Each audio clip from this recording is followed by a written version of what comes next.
Well, the current landscape for business in Australia is remarkably optimistic. We don't expect to see a great deal of deviation from that which we've seen in the past. So accordingly, mining infrastructure and mining investment will continue to be a catalyst for inbound investment. But we also think that in the energy space, renewable energy, particularly solar and wind, to a lesser extent certainly hydro and battery storage, will continue to be a driver in that area as well. Australia's position as one of the top 10 producers of agricultural products will continue to drive growth. Protein, both meat and fish, as well as grain and other horticultural products, will be very large on the horizon for inbound investment. In that respect, watch out for the development of the Northern Territory and the Australian governments and the Northern Territory government's push into agriculture in that state. And Australia, of course, continues to be a major tourism destination.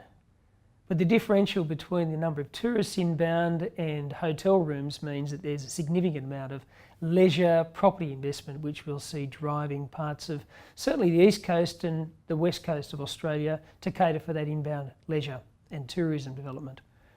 Australia's financial institution and its financial system is one of Australia Pacific's largest.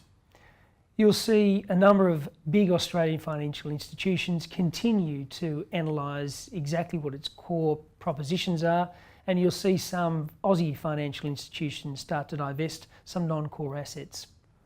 Australia's superannuation and funds under management industry, which is currently standing at about $2.1 trillion, is slated over the next 15 years to grow to around about $7.5 trillion. Therefore, coming out of that, you'll see significant opportunity as Australian fund managers look for investment opportunities, both at home, but more importantly, on income-producing assets abroad. So looking forward, we'll continue to see active balance sheet management by large Australian companies and the 22,000 foreign entities that are operating in Australia. We'll see the expectation of a 75 to 80% level of the Australian dollar against the US dollar continue to throw up opportunities, both greenfield and brownfield, in sectors that we talked about previously.